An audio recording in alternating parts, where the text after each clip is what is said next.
Ndu and Josephat with you on the Situation Room, Kenya's biggest conversation, as we get into a number of things today. And even as we've been looking forward to a conversation around, what connects and who connects the continent with other parts of the world. And that brings us into our conversation this morning, where we're going to be looking into a number of things. If your live streams, you're wondering if they're up, they are on YouTube, Facebook, and on X. And our audience on KTN continues with us this morning. All right. So joining us in the Situation Room this morning around a number of conversations that we will be having around the cooperation or the partnership between continents, binding continents, Germany and Kenya in culture, work and development. His Excellency, the Ambassador of the Federal Republic of Germany to Kenya is Ambassador Sebastian Groth. He joins us this morning. Good morning, Waziri. Good morning, Waziri. Oh, that's a promotion. Balozi. We'll say both. Thank you very much. Balozi, good morning. Thank you for coming. Yeah. Good to have you again here. Yeah, thank you very much for inviting me, even if it's a bit cold in your studio. I know. It's the ice age in here sometimes. But you know what? Conversations remain fresh. Oh, okay, good. And just speaking about that, so how are things so far? Are you still enjoying Kenya? Oh, very much so. I just come back from Europe. I stayed there for 4 days in Portugal for a conference, and then we had our ambassadors conference in Berlin. And I can assure you, Europe is also very fine. Especially, I like the Mediterranean region very much, but also Berlin is a fantastic city. But when I boarded the plane, I was also ready to come back Nyumbani to Kenya. Oh, there you go. Yeah. Okay. So, Guten Morgen. No, guten Morgen. Habari asubuhi. There you go. We can go sharing it. Okay. Well, speaking about language and culture and people, we'd love to share today's proverb with you. And this week's proverbs have come out of the Benin Republic. The Beninois, a very interesting mix of cultures, because we're looking at a little bit of a mix between Francophone and Anglophone West Africa. Of course, colonized to a great extent by the French, but then steeped deep in culture from the Dahomey Kingdom, whereby things in terms of governance and culture were very big on the agenda for the kingdom. And there was a lot of transcontinental trade, and this was one of the seats of it. Very little of that kingdom is left today, but it's still steeped very deeply in culture. And the capital being Cotonou borders Nigeria, and it also borders Togo. In the north, it borders Niger and Burkina Faso. So you can already start to see what kind of a mixture and a melting pot that is. There had some very interesting proverbs, and this one today, we'd love to get your interpretation of it. The green snake says, watching a person is better than biting. Watching a person is better than biting. Well, I would say that's a cautious approach in interaction, probably a very diplomatic one. Normally in diplomacy, of course, you observe also a lot. And you intervene only if really necessary, and you never bite. Normally. So in this respect, diplomats are like the green snake in Benin. But I think also green snakes might be quite poisonous. So probably the snake knows about the consequences of her actions, and in this regard takes a little bit of the distance of the last sort of escalation means, you know. So you can observe, and watch and see. And if a thing is going to go into destruction, you might want to let it. Sometimes. That is your interpretation of my interpretation. That's my interpretation of your interpretation. Both of you are right. Both of you are right. Exactly. Well, thanks for sharing that. I think it's great that we can do that. Take things from a time gone by and make them applicable to current situations. True. And part of this kingdom of Benin is now kingdom of your country, isn't it? Exactly. Part of your country. Yes. It's part of Nigeria. It is, actually. So It's just interesting to see how that still plays out. True. And we still have traditional leaders Yes. that were entrenched in that original Dahomey kingdom. The Oba of Benin is still very much I know. there. Yeah. Do you know the story about the Benin bronzes? Yes, the ones that have been taken to Europe and that you have refused to give back. No, not we have not refused. In fact, we gave some back already. Yeah. But actually now the problem starts on the ground between a number of actors that are in charge, of taking care of them and also constructing museums. But we had 2 ministers from Germany 2 years ago who brought some of these bronzes back. And they are interacting very much with the Oba and also with the Nigerian authorities in Abuja. So it was a very important project in the bilateral relations. Do you think we'll get them back? You got them back already. The other ones? I don't know about the numbers actually, but some of them are already transported back. And it's not, I don't know, I mean, it's more than 1,000 all in all, as far as I know. And not all of them are in Germany. Some of them are in other countries. Them are in the UK. But we are very willing to return them, and then the negotiations or the talks are ongoing. I love it. And as I said, some are already back. Yes. And I must say that it's a good thing that those actually find their way back to their origin. It's it is justice. And there is a lot of conversation between Germany and the African continent. And for purposes of where we are currently domiciled, that's Kenya, that camaraderie has continued. And before we even start to get into the what, we are trained as journalists to ask the four W's and an H. So why is there that camaraderie between Germany and Kenya? Well, we as diplomats, we are trained never answer the questions of a journalist. But I will try my best to do this. What was the question? So, that's very diplomatic, Balozi. But, so the friendship continues, and quite solidly so, between Germany and Kenya. What's the reason? Because usually, again, diplomatically, you say, unless there is an interest in something, for friendships to continue, then that's really not necessary. But unless there's an interest on both sides to be achieved, then there's always need for that friendship to continue. So what is that? Well, first of all, I think historically it is a fact that Germany was the first country that recognized the independence of Kenya in December 1963. That's why I have the number plate 1CD on my car.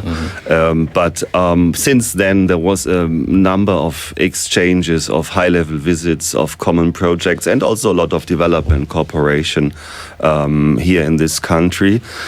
And then in the 60s and 70s, also tourism started. So some of the big hotels at the coast are owned or managed or run by Germans. And a lot of German tourists came. And still we are one of the biggest numbers in Kenya, 5th or 6th biggest number of tourists. And all the people that have visited the country once fell in love with it. And it is the same for my friends, our friends that visited us here, some of them for the first time in Africa, and some of them are coming back now for the third time because they say, as long as you are here, we have to benefit to visit you, but also to see the country. But I also think there is something in common from the sort of psychogram of the people. It's a good match between the characteristics, I think, of a German and of a Kenyan, and some things are similar, and some things are very complementary. Kenyans are very outgoing, very friendly, and also very funny. Sometimes the reputation, at least, is Germans are not so funny, but I think that's probably not true. But I think whenever I see also interaction between, let's say, a Kenyan waiter in a Mombasa hotel and a German tourist, I see that there is a special connection, a special relationship going on that goes beyond the pure client and waiter relationship. So I think there's really a human connection also, and On the political field, there's hardly any other country in Africa with whom we interact on so many levels, be it on the bilateral level, with a number of, as I said, development cooperation projects, but also with a number of NGOs that are present here, a number of scientific and cultural and sports cooperation, but also in the region, given that Kenya is playing a very, very important role in all the conflicts in the Horn of Africa as a mediating force, and we are supporting Kenya in this important work, but also on the multilateral level. We are in a situation where multilateralism is under pressure, is under threat, and we feel that countries like Germany and Kenya that are not superpowers, but that play a very, very important role in their respective regions, do their best to preserve and develop multilateralism so that it functions and serves the interests of the people, which is peace and stability and economic prosperity. Well, I think that lays a foundation to help now Kenyans understand why is this cooperation, this bilateral relation very important for both Kenya and Germany, and what should we be looking forward to?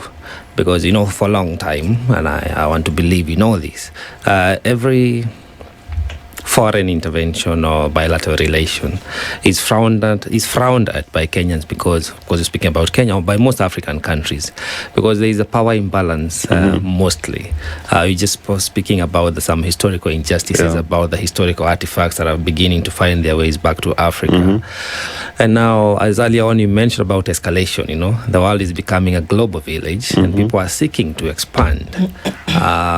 We've been struggling as an African country to see beyond the diplomatic initial phase of interaction with other continental players or international players. What follows are programs that sometimes, and we'll be talking about labor and resources, movement both ways. What follows is mostly a disadvantage outcome for the recipients, in this case the Kenyan. So would we feel comfortable as Kenyans to embrace the relation that we're continuing to build with Germany, given the historical interaction between Africa and largely, there's this the Berlin Conference, the 1953. That's what 85. comes to 85. That's what comes to most Africans when you hear Germany is coming back to Africa. What do you think about that? No, I think first of all, it's worthwhile to discuss this, this mutual perception also. But I think, honestly, that this is not the approach that Germany is applying towards its foreign policy with regard to Africa. What we are striving for is a partnership on eye level, where we both pursue our genuine political interests along a joint agenda, because there's so much overlap and complementarity that I don't see this question of who is more powerful or who is more dominant as the structural factor in this relationship. I give you a few examples. For example, Kenya is a leader in climate and energy policy. We just had the second African Climate Summit in Addis Ababa. The first one happened here in Kenya 2 years ago. From the very beginning, Germany supported this idea of more African agency, of a unified African voice in the international negotiations, because we feel not only Kenya, but a big number of African countries as partners of ourselves in the international negotiations that are also becoming more and more difficult.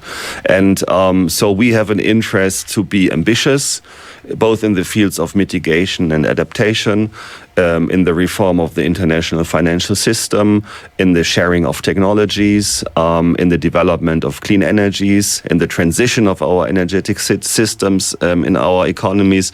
So this is an absolute convergence of our interests and not a question of who is more powerful or who is not more powerful. I think the general question behind your question is really the one about the African agency. So what is the role of Africa in all these global discussions that we are just having right now, be it about the future of multilateralism, peace and stability, the sustainability of the international financial system, the global trade system, for example. And in this regard, I think there was a lot of progress in the last 20, 25 years, also due to the African Union, but there is still a long way to go, because also within Africa, the interests are not always aligned. You have countries that produce a lot of fossils, for example. You have other countries that suffer a lot from the consequences of climate change. Just look to Somalia, for example, but also your own country, Kenya.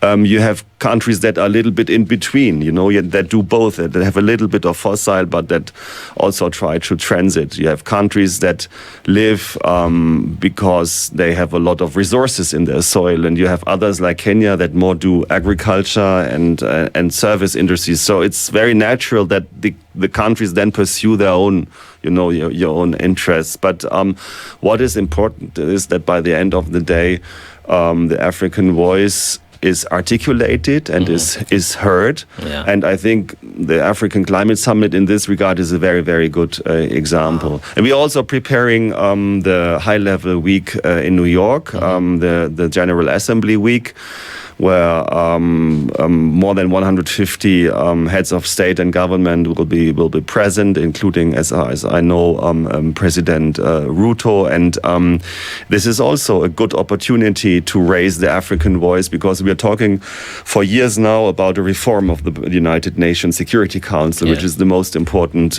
forum to preserve peace and stability. And it depends who says.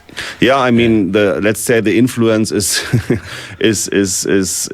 they have to fight for their influence and for their role. But still, for us, Germany, we made some proposals to reform, and each and every proposal that was submitted by Germany increases the number of African representation in the Security Council. So for us, it's a very, very, very important issue.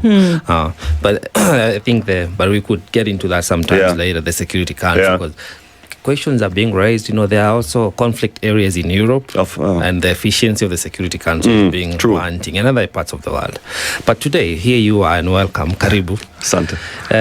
Then you have this, what you're calling Rangi za Urafiki.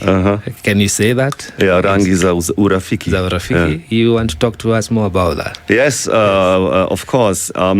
So we had the idea to make a month. Actually, it's a little bit more of a month to celebrate the diversity of the Kenyan-German friendship, and in this regard, more on a people-to-people level than on the purely political level. Meaning, putting a number of events that we have in the next 4 to 6 weeks under one logo, under one umbrella, and invite also the Kenyan public to some of them, and just show the depth and the diversity, be it culture, be it economic, be it science and research, be it sport, to also make public what we do. And it is a lot that we can show about, and it's very important also to invest in these people-to-people contacts. That was the idea.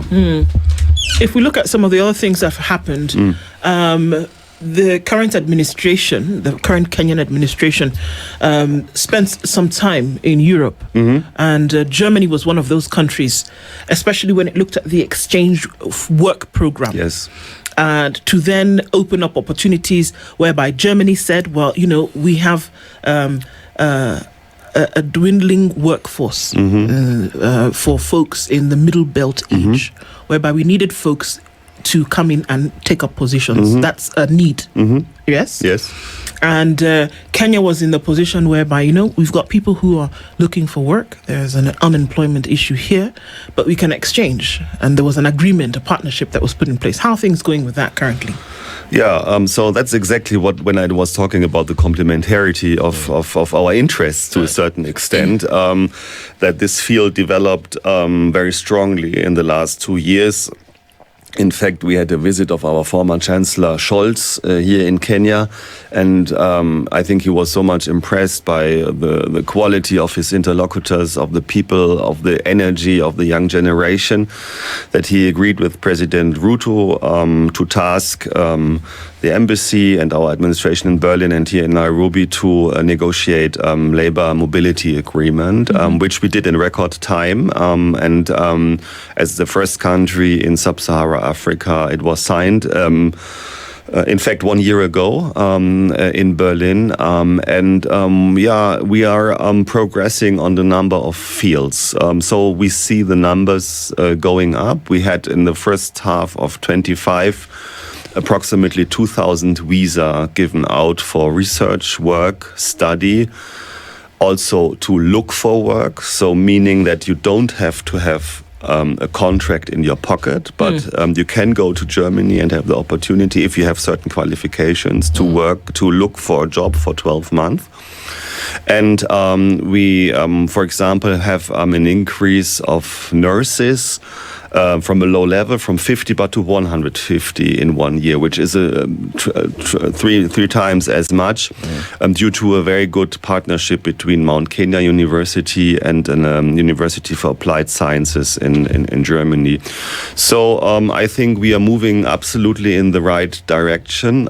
It's not the super big bang, but I think also our administration, our procedures would not be ready to digest really thousands and thousands and thousands every month. So what we do now is an organic increase, and the feedback that we get so far also from Germany is very, very positive. The language is a barrier for a lot of people because there is a requirement that at the very basic level, C1 I believe it is, German must be spoken. How would that be countered in terms of folks who, wouldn't be able to say Guten Morgen? Well, in fact, that changed a bit. So we are not as severe on the language question as we have been before. So in our new immigration law, it's a little bit modeled after the Canadian approach, where you can gain points, for certain qualifications, or for your language, or for other qualifications, for a special profession that we desperately look for in Germany. But the language is only one element, and you can even gain enough points without the language skills. And I can assure you, just coming from Berlin, you hear a lot of English in the streets. There are restaurants where you order in English. But of course, there are jobs like nurses or caretakers or, service industries where you interact a lot with people. You just have to have a basic knowledge of German. But we are also working on this. So the numbers of tests of the Goethe Institute increased also threefold. The demand is very high. We wish also to increase the language courses, but we have just a restriction in space and also in teachers. But we are also in talks with Nairobi University and Kenyatta University to increase the number of Kenyan German teachers that are learning their skills in Kenyan universities. So that's something that we do try now, right now. Well, and still staying with what you'd call labor exchange programs, we find ourselves in a situation whereby a lot of the labor skills that we export or people come to settle in Germany is a low-level kind of skills. So Kenyans are beginning to wonder, is there an opportunity moving forward progressively, whereby as a higher level skilled person, could it be an engineer, could it be beyond a teacher, could be a lecturer, where one would be able to go and be easily assimilated in the German system. And that will have to be built from the academic system so that our local qualifications are able to match with the industry demands in terms of job placements and criteria. So Is there an input or rather a requirement or recommendations that German would have for the Kenyan system so that we're able to empower people when they come to German? They just don't have to be the lower skilled tire, but they can also assimilate into other industries. Is there any plans for that? You know, we don't have a restriction on the qualification, neither on the higher end nor on the lower end. Right. But I think from the sort of matchmaking between Kenya and Germany, I would rather say it's the middle skill section. So meaning what we call in German the Facharbeiter, the skilled worker. Somebody probably who did a TVET training here in Kenya. Yeah. And that's something where we support a lot. So this is one of our main pillars in development cooperation. It is very important also to the Kenyan government. We had the first phase where we equipped 7 centers of excellence in TVET institutions, mainly in and around Nairobi. And we are moving now into the second phase where we are supporting approximately 80 TVETs all over Kenya. So in each country, there is a TVET institute that partners with Germany, that gets equipment from Germany, curriculum from Germany, and also mentoring from Germany. So there are partnerships between TVETs in Kenya and TVETs in Germany. And we have made very, very good experiences with TVET in Germany, but also with the TVET support here in Kenya.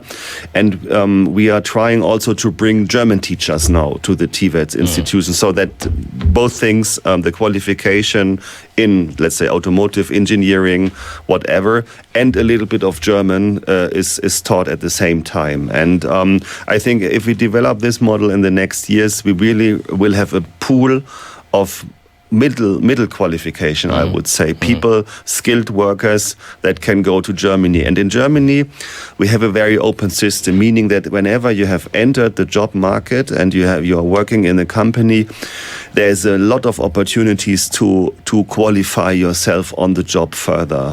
You can go to evening university, or you can do in-house vocational training in your company. So I think the sky is the limit. Everything is possible in this regard. And in that syllabus where you have the TVETs trying to collaborate, is it expected that people who will be in that program, the graduates, if you get a diploma, let's say from a Kenyan TVET, and you're in that German-Kenyan collaborator program, that diploma will be credited as well? Should you find a job in German? Is that the expectation? This is the expectation, and that's why the Chamber of Commerce plays a very important role here in Kenya, because the Chambers of Commerce are, for the bulk of the jobs, are the responsible institutions to acknowledge a certain degree of qualifications. And but this is an important point, because with our new policy in Germany, we are now becoming more and more aware that this system of recognition of foreign qualifications is by far too complicated. We have I don't know exactly the number, but a number of institutions in Germany that are responsible for this. And it's also depending on the field of work. For example, in the health sector, it is the county level in Germany. For some of the professions, it is the Chamber of Commerce. For others, it is a centralized institution that makes it for all over Germany. But this is something that we work on right now. And here in in Kenya, our partner is the Chamber of Commerce. And we already scrutinized also some of the curricula of the Kenyan TVETs. And the higher the degree of overlap in content is, the easier, of course, is the recognition. But we also made the experience that the Kenyan students, normally they get an on-the-job training, a second on-the-job training in Germany. On the development front, there's a lot that's going on in terms of, continuing to support certain kinds of infrastructure development, and at the very least to see that, that partnership is not just, on one side taking in, but actually to then develop towards some of the things that you're speaking about. what are some of the things that we are seeing, and where have those reached? A couple of years ago, of course, there was, the coming in of, certain projects happening in Kiambu and, Kiambu County, and then also parts of Nairobi. Tell us about that progress. So we have three main pillars in our development cooperation. We negotiate this every 2 years with the Kenyan government, and the last negotiation took place last year in November, mainly with Treasury, but with all the line ministries involved as well. And the three pillars are agriculture, with a focus on job creation, sustainability. The second is climate and energy. And the third is youth and employment, where we do the TVET thing. We have a fourth one that increased during the last period, that is governance. This is a cross-cutting issue, and because there are some challenges in the country, and we want to address this. And it's not only German money, it's also European Union money that is invested in this regard and implemented by GIZ. So I would, if you allow, mention firstly the climate and energy projects, because for us Kenya really is a model case with 94% green energy in the electricity basket. And our strategic thinking is, when we can show the world, also with German support, that it is possible to have an economic development and be sustainable at the same time, we have won the game somehow, because it is seen as a trade-off in many discussions. Either you do the development thing, or you are clean. Yes. But I think Kenya really has the chance to do both, and that's why we are heavily invested, be it in the geothermal development in Olkaria and other places, be it in solar, in the grid extension, stabilizing the grid, but also in tech cooperation, in green hydrogen, and e-mobility. So this is very important for us, and for Kenya as well, of course. Yeah. And talking of development, you look at other African countries like South Africa, for example. I think there's a more advanced relationship between Germany and South Africa, in manner of speaking, in terms of industry. There's the assembly and production of vehicles, the Volkswagen, the Mercedes, the German machines, basically speaking. And in Kenya, we are big consumers of that as well. But again, we're just on the consumption end. We are not really involved in the cycle of production. How do you see, what would we need to do in terms of developing that angle? Because we talk of sustainability, and these programs are good. From energy, from agriculture, governance sets the policy. But if you're not really going industrial, True. which gave birth to the new German, the new economy of German, Kenya may not really liberate itself. So it's not just about the motor industry, but looking at the whole industry. What do you feel would be a starting point for us, Kenya, with German or globally speaking, to start delving into the industrialization and production? That's a very valid question, and I think it's also important for the Kenyan government. You have the Vision 2030, I think, where the aim is to increase the part of value addition in the economy to, 20%. As far as I remember, now it is between 8 and 10%, and it's not growing. It's relatively steady. I think it's very much depends on the investment conditions, also on the openness of the economy. For the German companies, for example, when they come, and we have about 120 in town or in the country, they first open a relatively small office for after sales and services.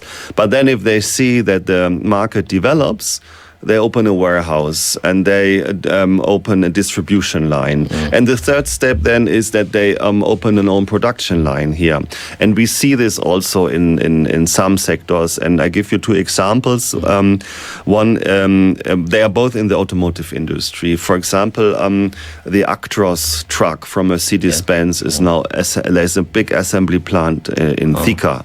And it was opened 2.5 years ago. And I think they're doing quite well.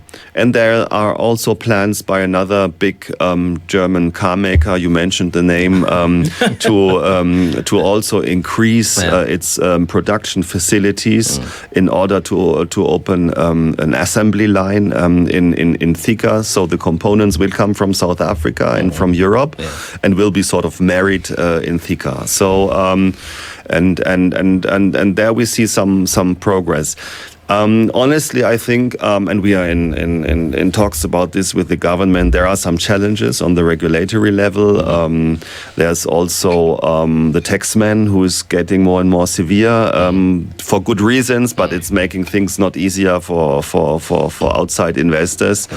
There is also an issue with corruption. There's an issue with red tape. But still, the logistic function of Kenya opening the market to the East African community is a very, very strong argument. Now you have 400-something million consumers in this area and a growing middle class, and there are a lot of German products that these people are looking for. So I think there's a lot of opportunities. Geopolitics is also playing a role. So if the conditions are ripe, I don't see any hindrance for foreign investment coming in big in Kenya. And look here, now there's the other regular Kenyan who is a business person. Yeah, true. Grows some chives or basil or avocado or macadamia, whatever it may be.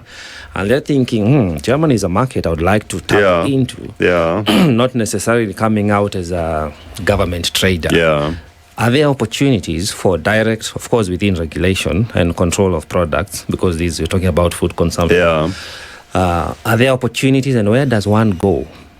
Is it to the German ambassador's website? Where does one go to seek information on regulations and opportunities that one can tap to for trade? There are several venues. There is the Chamber of Commerce, as I said, is not only responsible for German companies coming to Kenya, but also the other direction. You have also Kenyan institutions like Ken Invest, but also export promotion bodies. And generally, I would say the opportunities are quite big. As I said, I just come from Germany and I saw Kenyan avocados in the German supermarkets, for example. That was not the case 4, 5, 6 years ago. That's a new development. You mentioned nuts. So I think the overall sector of agriculture has a lot of potential because the quality of the Kenyan products is outstanding and the market is open. So we signed an economic partnership agreement between Kenya and the European Union. It's not the German regulations in this regard, it's the European level that is responsible for trade. So basically we are open. We see it in the flower business, for example. 90% of the roses in the German market are coming from Kenya. So there is a lot of opportunities. I think one question that you should ask yourself, or Kenya should ask yourself, is how can you get the first or second level of value addition also here to this country and not export the tea leaves, but the tea bags. Not export the unroasted, unsalted macadamia, but the finely packed and spicy and good stuff macadamias. Because then the margin will be much, much higher and the value addition will bring a lot of jobs also to Kenya. Isn't that when we really start to play at that point? Because until you have value added, you're not really in the game. You're not in the game. We can call it whatever you want. But if you're taking your raw product and you are, selling it on the international market, no matter how sweet your partnership is with another country, Kenya, Germany, it doesn't matter how sweet it is. That if there's no value add, if there's no surplus being achieved, then you're not even a player. I totally I'm sorry. agree. Is that not the case? I totally agree. And we don't hold back any capital or knowledge. I think we would be ready also to invest here in Kenya. But I think also some segments of some of the markets are just controlled and not open enough for foreign engagement, but the opportunities are limitless. And I think that will be the next stage also of economic development in Africa, to at least have the first 1 or 2 steps, of value addition in the country or on the continent and then go for export. So let's zoom out on this conversation. Yeah. We've had a conversation between Germany and Kenya, and then Germany and the rest of the African continent. Yeah. Perhaps we go into that now, because this is what we're talking about. Yeah. That until and unless African countries are actually making a profit and are industrialized, like I said, there's no table. Yeah. We can say, give us a position at the table. Yeah. But until you're at the place where the other countries, Germany, France, take your pick in the European Union, the United States, China, until you're having a conversation where truly people are buying your products that you have industrialized in your country, we're not at the table.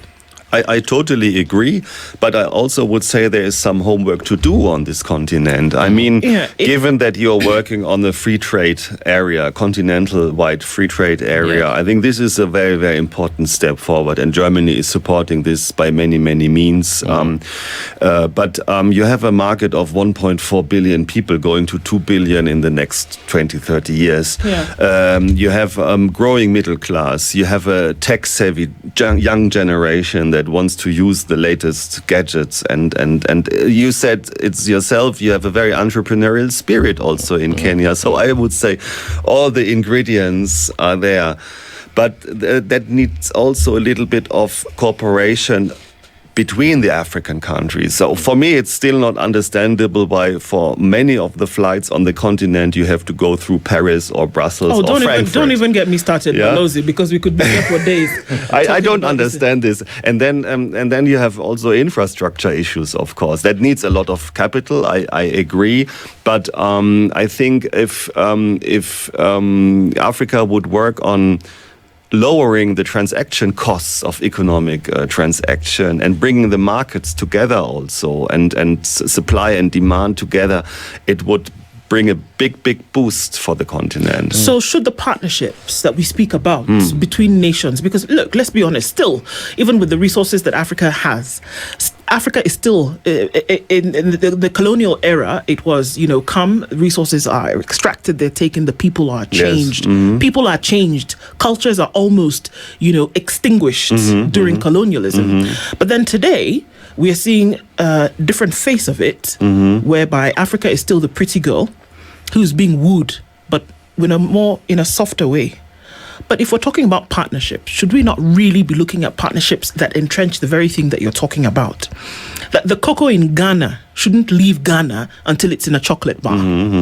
It shouldn't leave Ghana until it is in drinking chocolate. The vanilla from Madagascar should not leave in pods. That it should leave when it's in oil. It should leave when it's in creams, when it's in essence. That we are talking about tea in Kenya should not leave Kenya until it is in the bags, like you say, in the different varieties. Coffee should not leave, until it's avocado should be able to feed its people. We should be talking about the fruits and actually being made into. I mean, we could go on forever. Ghana said it was going to close its doors to the world in terms of its cocoa leaving. But then what do we see? It doesn't have the infrastructure to then be able to produce on a global scale. So when we talk about partnerships, it's not about selling the cocoa in Belgium, for example. It should be about partnering to ensure that the infrastructure in country exists in order for us to have a conversation on the global scale. Because what I see about these partnerships doing is that it entrenches a lackadaisical, mediocre approach to how we are going to do development. It makes me comfortable because I'll say, okay, my people will go and work in Berlin. They'll buy my avocado. But it doesn't take me up the development rung in any way whatsoever. No, I couldn't agree more, but if I'm the journalist now and I ask you, do you see any African responsibility also in this? I see 97% African responsibility, and this is what I'm talking about. I see 97% African responsibility, because how can we sit here and say that the very best that we can do is that you buy our avocado? Absolutely not. And I would chime in and say, as she says, the imbalance that develops from this collaboration gives a shorthand to the African continent, because the take home for the could be could be the European Union, versus any African country. The take home is short-handed for the African continent or the country because, as you say, we export raw materials, but the value addition doesn't happen here. So industrialization is not going to generate any economical activity locally because it's not happening locally. But then German has to take advantage because, it's a country, you're growing, you have needs, you have interest, you need to advance. And as he says, Africa is the next frontier for all players in the world.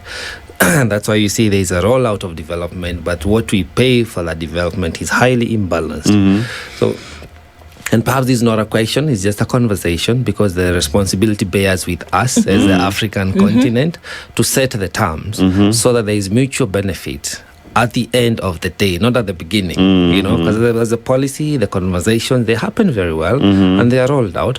But then we have to take responsibility because you realize, you mentioned about the unpredictability of the tax regime, especially in Kenya, which inhibits now investment at the second or third level of industrialization, assembly of various industries.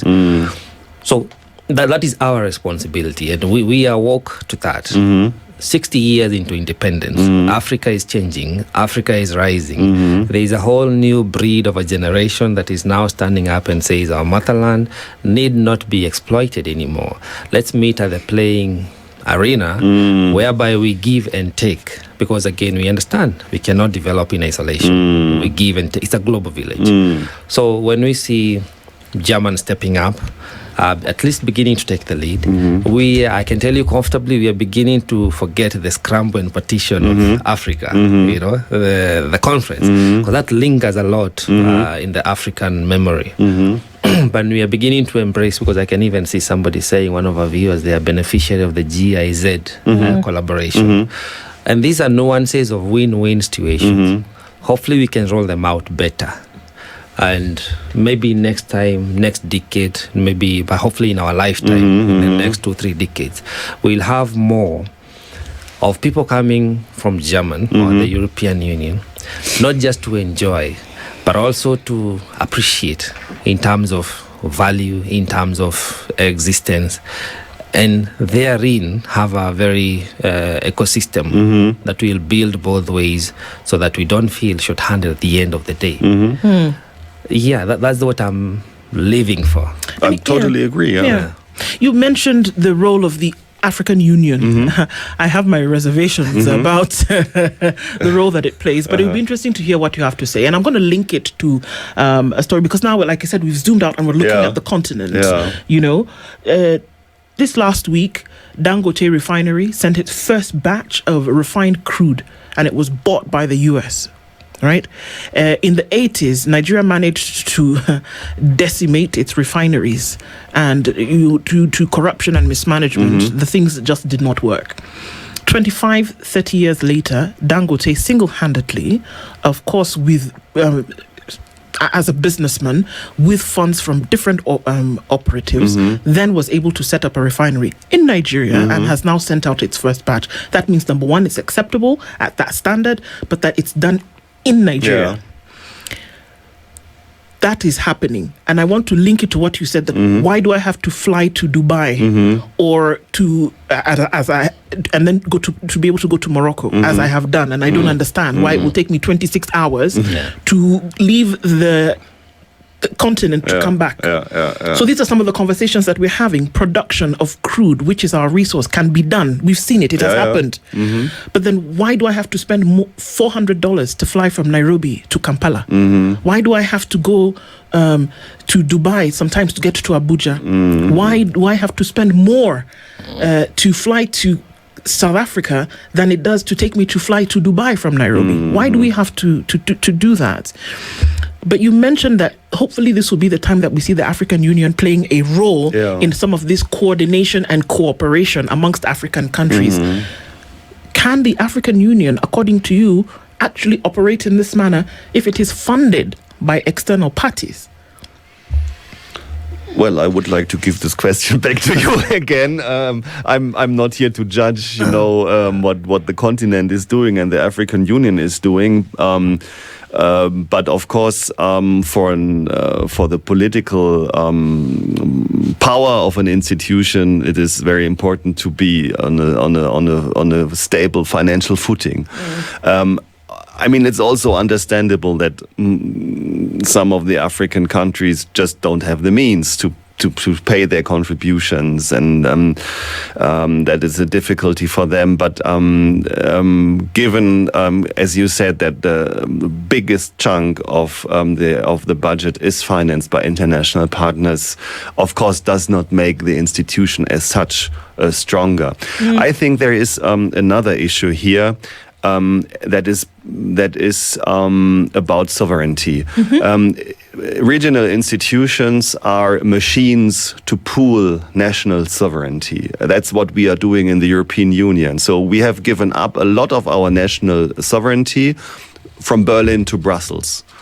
Why? Because we think that a number of issues are better dealt with on a supranational level, be it trade, for example. In Africa, and I think you do this transfer of sovereignty if you are sure about your sovereignty. I think that in Africa, due to the relatively late state-building process, due to colonialism, this question of sovereignty is still very, very important for the country. So it's all the more it is harder for them to transfer sovereignty to a supranational level. This is my own theory or my own assumption. I don't know if it is true, but I think it explains probably here and there a little bit of the difficulties and challenges that the African Union has to impose itself and to make also his or her voice heard.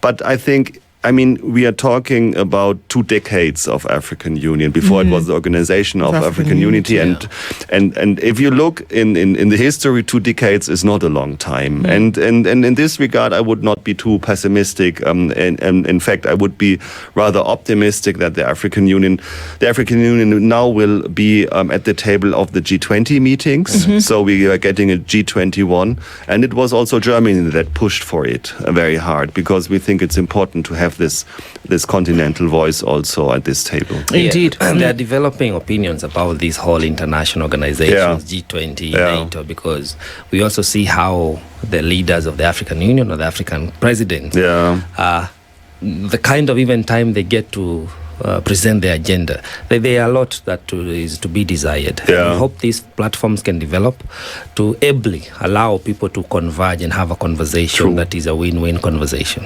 But as we come to the tail end, you still have a few weeks to Rangiza Urafiki. Yes. It starts this Sunday in Eldoret. We have the Berlin Marathon in this weekend. Yeah. And we are partnering with some partners on the ground that are active in sports and in charity, and we will have a big pupils competition in running on Saturday, and then a public watch party on Sunday. We did this already 2 years ago, and it was a big success. At this time, Eliud Kipchoge won for the 5th time. I think he's not participating this time around, but seeing what the Kenyan athletes are achieving in Tokyo right now, I'm very optimistic that you guys play a very important role in Berlin again this year. Indeed. It's a good conversation, and I'm glad that we can have it. Necessary for us to embrace our wokeness. And it's obviously also from this that a lot of work needs to be done. But the partnership and the development that comes from it, of course, is one that can't be ignored. His Excellency Sebastian Groth is the ambassador of the Federal Republic of Germany to Kenya. Has been our guest this hour.